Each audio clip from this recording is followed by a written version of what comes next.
Olá, meu nome é Herbert Araújo, eu sou professor de Biologia e você está no canal Minemoplasma. Nesse canal aqui eu vou te apresentar a biologia desde a base até as fronteiras do conhecimento científico. Isso significa que se você estiver se preparando para o Enem, concurso público, ou se simplesmente ama aprender sobre essa ciência interessantíssima que é a biologia, você vai adorar o conteúdo desse canal. Então, cuida logo aí em fazer a sua inscrição no canal, que é gratuita. Deixa o seu like para o YouTube entender que esse conteúdo é relevante e vamos embora para o conteúdo.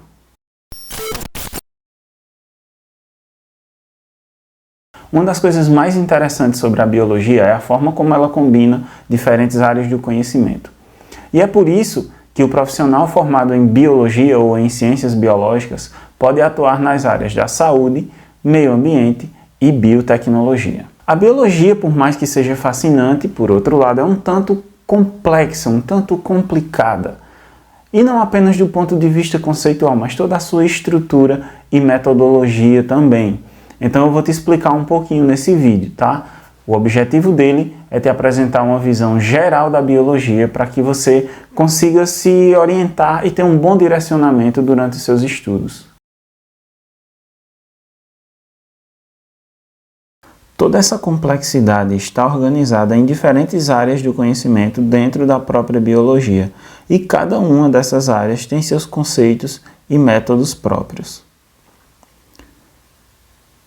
A sistemática estuda a classificação dos seres vivos de acordo com as suas semelhanças, diferenças e relações evolutivas. Com os grupos de seres vivos bem definidos, existe uma área de estudo para cada um deles, dando origem a ciências como zoologia, botânica, virologia, micologia, bacteriologia, ficologia e microbiologia, por exemplo. A paleontologia estuda aqueles grupos de organismos tão antigos que nem existem mais e cuja estrutura só pode ser conhecida através de fósseis. A ecologia estuda as relações que os seres vivos estabelecem entre si e com o meio ambiente. A etologia estuda o comportamento dos animais. A citologia estuda a unidade básica que forma todo ser vivo, a célula. A bioquímica vai ainda mais fundo e estuda as moléculas e o metabolismo, ou seja, a química dos seres vivos. A genética estuda como as características são transmitidas ao longo das gerações. E a biologia molecular surge como a união da bioquímica com a genética, estudando os mecanismos moleculares por trás da hereditariedade.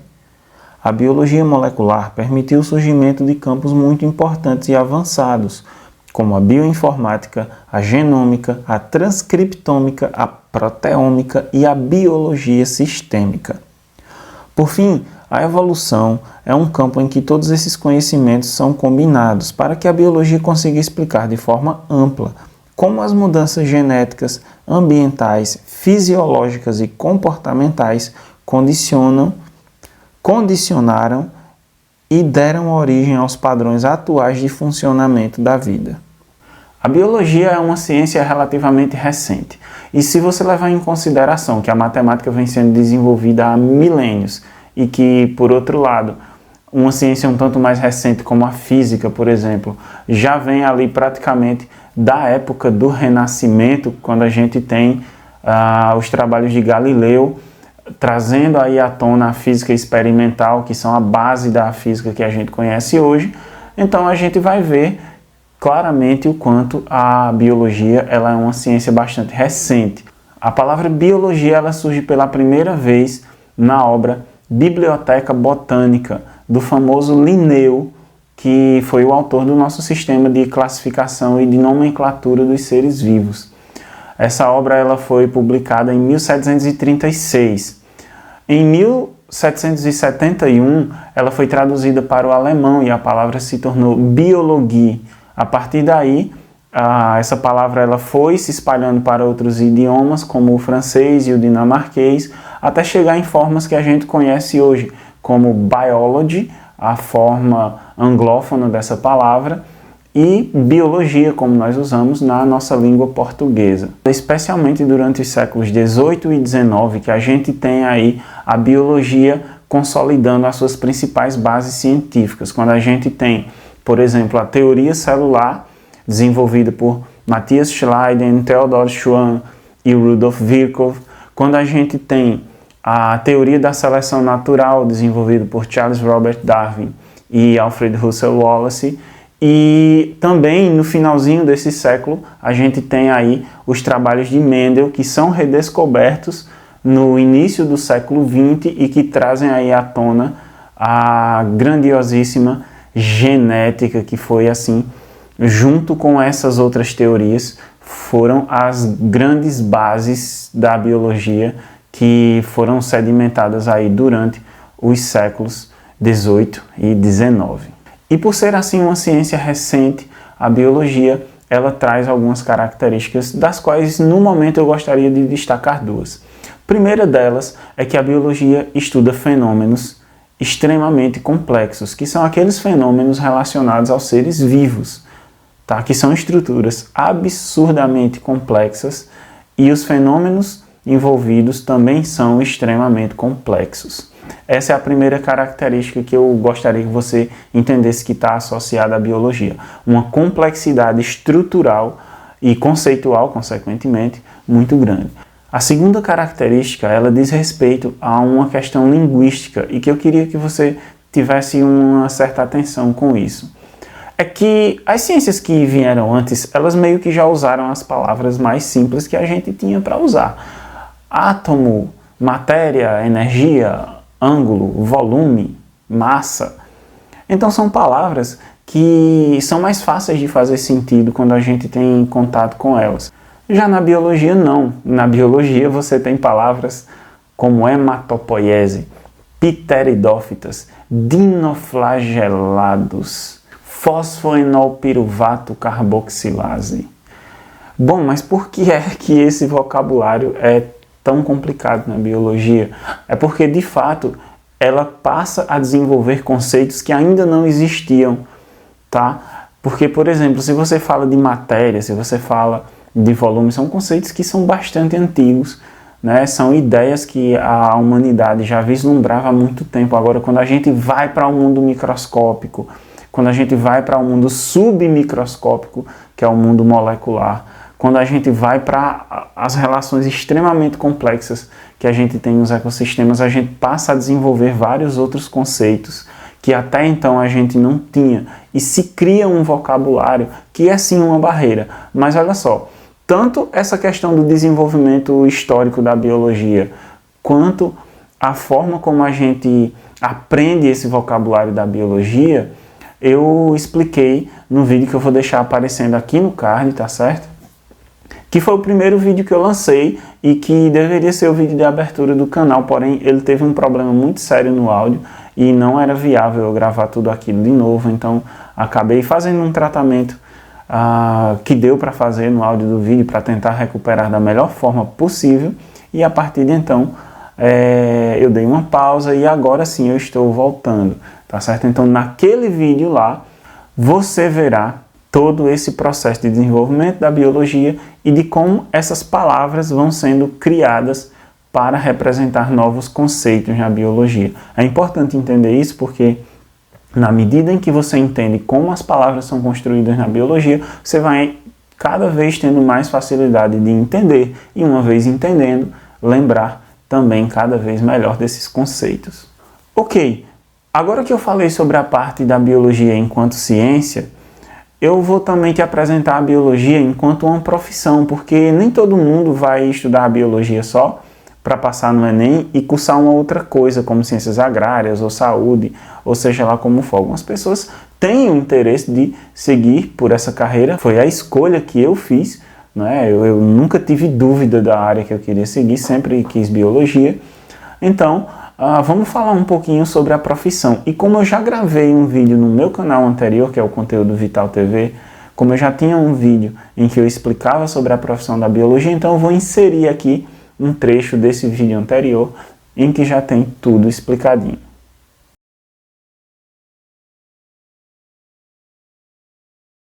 O campo de atuação, que é bastante complexo, a gente poderia, para fins de simplificação, organizar da seguinte maneira. diversas habilidades que eu vou comentar nesse vídeo, e elas podem ser exercidas em 3 áreas, quais sejam meio ambiente e biodiversidade, saúde e biotecnologia. Essas 3 áreas são compostas, cada uma delas, por várias sub-áreas. As sub-áreas que compõem cada área de atuação do biólogo, você pode conferir na lista que está linkada aqui na descrição desse vídeo. Agora vamos entender um pouquinho sobre a legislação e quais são os fundamentos legais para a atuação profissional de um biólogo. A Lei 6.684 regulamenta as profissões de biólogo e biomédico. Daí que se comemora, em 3 de setembro, o Dia do Biólogo. Essa lei cria os conselhos federal e regionais de biologia e dá outras providências relacionadas à profissão, bem como a profissão de biomédico. Essa é a lei que orienta a formação exigida, as áreas de atuação, as atividades desempenhadas e os órgãos de fiscalização dos profissionais, tanto de biologia quanto de biomedicina no país. As atividades profissionais do biólogo são descritas pelo Decreto número 88.483, de 28 de junho de 1983, e pela Resolução CF-Bio número 10, de 5 de julho de 2003. As áreas de atuação são definidas pela Resolução CF-Bio número 227, de 18 de agosto de 2010. Meio ambiente, saúde e biotecnologia são as 3 grandes áreas, compostas por várias sub-áreas, cuja lista completa você pode acessar na descrição desse vídeo. Como exemplo de atividades que podem ser exercidas pelo biólogo, temos consultoria e assessoria, análises laboratoriais, emissão de laudos e pareceres técnicos, ensino formal e informal, ocupação de cargos técnico-administrativos nos setores público e privado, assim como perícia e fiscalização, entre muitas outras atividades reconhecidas pela lei. Cada uma das atividades definidas pela Resolução CF-Bio número 10 podem ser exercidas pelo biólogo em diferentes áreas. Assim, uma atividade como consultoria pode tanto ser desenvolvida na área de meio ambiente e biodiversidade, como também pode ser feita na área de biotecnologia, por exemplo. O mesmo vale, por exemplo, para análises laboratoriais.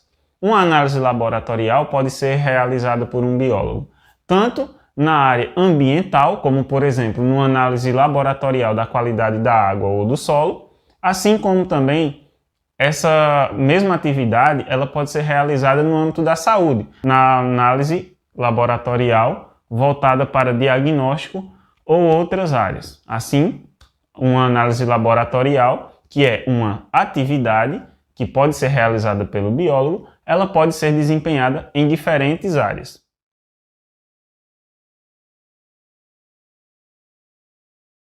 Agora eu quero falar de um outro aspecto da biologia que provavelmente é o que mais imediatamente interessa a você que está assistindo esse vídeo, que provavelmente está se preparando para o Enem, que provavelmente está se preparando para estudar e dominar os conteúdos de biologia.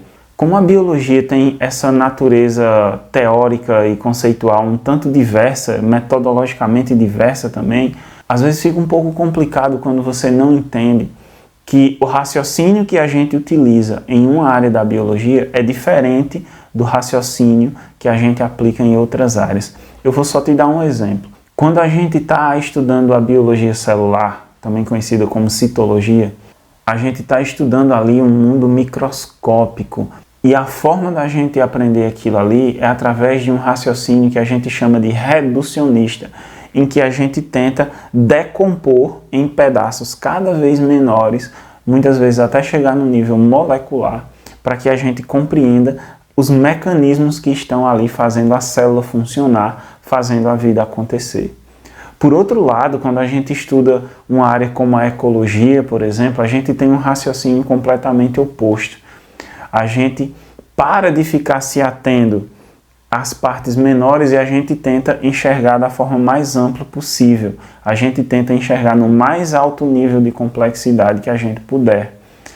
Em função disso, o raciocínio que a gente utiliza para entender a célula não é necessariamente o mesmo raciocínio que a gente utiliza para entender o meio ambiente. Os métodos também são diferentes. Na biologia celular é muito mais fácil de você fazer um experimento em laboratório. Quando você vai entender uma floresta é muito mais difícil, são muitas variáveis envolvidas e estruturas enormes que estão ali, né, envolvendo árvores, populações, comunidade que a gente tem ali, os fatores ambientais no que se refere a clima, né, condições e recursos. Então, na ecologia se trabalha muito mais com o levantamento de dados sobre aquele ambiente da mais completa forma possível, e a partir dali a gente começa a elaborar modelos matemáticos e pode sim chegar a algum mecanismo químico, chegar a algum raciocínio ou algum experimento até molecular, mas a gente prioriza na ecologia um raciocínio mais sistêmico, enquanto que quando a gente vai estudar biologia celular, quando a gente vai estudar o metabolismo, a fisiologia de um organismo, até mesmo de uma célula, nesse caso a gente preza por mecanismos, a gente preza por experimentos e preza por um método de estudo um tanto mais analítico. Você tem que ter isso em mente na hora que você vai estudar biologia, em qual nível de complexidade eu estou estudando, quais são as forças da natureza que atuam mais aqui. Será que é mais importante para mim entender a dinâmica populacional, a diversidade genética e toda a complexidade do ecossistema para esse tema da biologia que eu estou estudando? Ou será que a linguagem molecular, a linguagem química, a linguagem submicroscópica, será que não seria essa a mais adequada até para você superar suas barreiras quando você estiver estudando, tá? Do ponto de vista da Base Nacional Comum Curricular, né, da BNCC, porque na escola básica o currículo é dividido em parte diversificada e a BNCC, que é a Base Nacional Comum Curricular, ou seja, aquelas disciplinas que devem ser estudadas por todo mundo na educação básica, né, que corresponde aos parâmetros mínimos de formação que são aceitos no país. Então, dentro dessa Base Nacional Comum, a gente tem as áreas de linguagens e suas tecnologias, matemática e suas tecnologias, ciências da natureza e suas tecnologias e ciências humanas e suas tecnologias.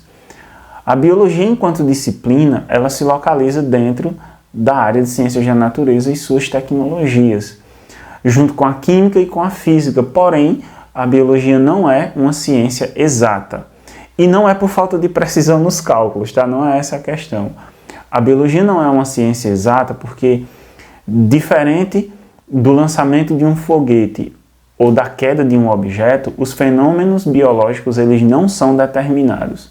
Ou seja, se você vê um objeto caindo, se você sabe a massa do objeto, se você sabe a altura, se você sabe um conjunto suficiente de dados, você consegue predizer quanto tempo vai durar a queda desse objeto e em qual momento ele atinge o chão.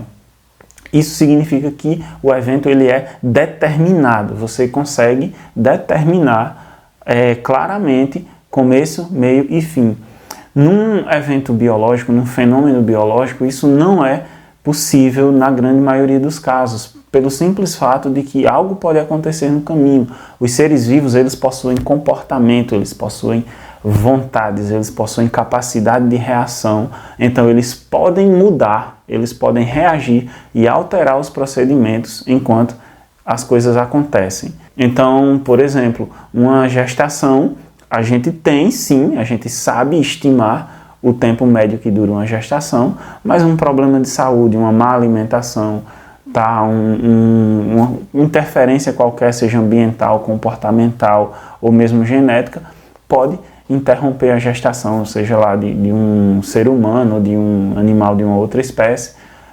Tá? Então a gente sabe que como os organismos eles reagem às condições que eles encontram, por causa disso a biologia ela não é uma ciência exata e os eventos não são determinados. A gente sempre, mesmo utilizando cálculos, a gente só pode chegar a conclusões numéricas em um sentido probabilístico. Existe a probabilidade maior de que aconteça dessa forma. Tá? Existem áreas que são bastante matematizadas, a genética, a ecologia, a bioquímica, a biofísica, a fisiologia, tá? Todas essas áreas elas têm muitos métodos matemáticos, mas isso não faz da biologia uma ciência exata pela natureza dos fenômenos, que esses fenômenos não são determinados, eles não são, ou melhor dizendo, determinísticos, né? Eles não são totalmente previsíveis, eles podem mudar em função de fatores ambientais, genéticos, comportamentais, enfim, diversos fatores. Então, o que é que fica aqui dessa visão que eu quero te passar sobre a biologia? Veja só, a gente estuda desde o nível das moléculas, que é um nível submicroscópico, ou seja, a gente está falando de coisas tão pequenas que não dá para ver nem com microscópio, até a gente estuda a dinâmica da biosfera, a dinâmica planetária da vida. Então, a gente trabalha com diferentes níveis de complexidade e, consequentemente, os métodos são diferentes, os conceitos são diferentes e a gente também tem aí uma certa diferença na forma de compreender e na forma de estudar cada um desses temas da biologia. Fica tranquilo que eu vou te explicar como é que isso vai funcionando nos próximos vídeos, tá? Eu também vou fazer um vídeo só sobre como estudar biologia, mais de um até nesse direcionamento, porque é importante que você entenda toda essa base, que você tenha essa visão geral, que você consiga mapear a biologia. Eu estou estudando nesse nível de complexidade, eu estou estudando nesse nível de organização aqui. A partir do momento que você tem essa clareza, você consegue desenvolver muito mais e compreender a real beleza que existe por trás da biologia. Se você gostou desse conteúdo, não esqueça de compartilhar com aquele seu amigo que está aí se preparando para uma prova e que vai precisar aprender biologia. Ajude a divulgar o canal, tá certo? Fortaleça aqui para que a gente construa uma comunidade sólida, cheia de conhecimento, e lá na frente a gente esteja comemorando aí os resultados de todo esse processo. Espero ter ajudado, muito obrigado e até o próximo vídeo.